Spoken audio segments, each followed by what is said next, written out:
من أحداث الشوط الثاني. آخر ربع ساعة وبدأنا الفرص وأنطوي وجون أنطوي والهدف.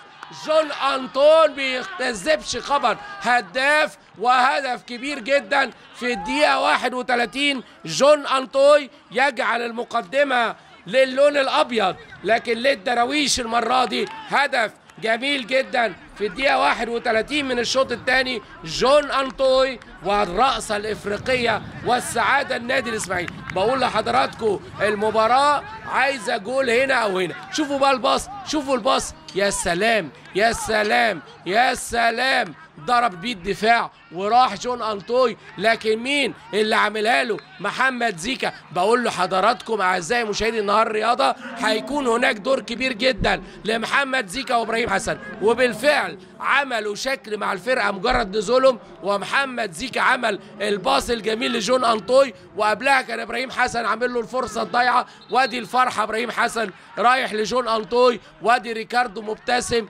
والتقدم للإسماعيلي 1-0. 1 للإسماعيلي. 3-على-3. جون أنطوي استلم، جون اعملها، راح هو وجول، هو وجول، يقدر جول جول جول جول.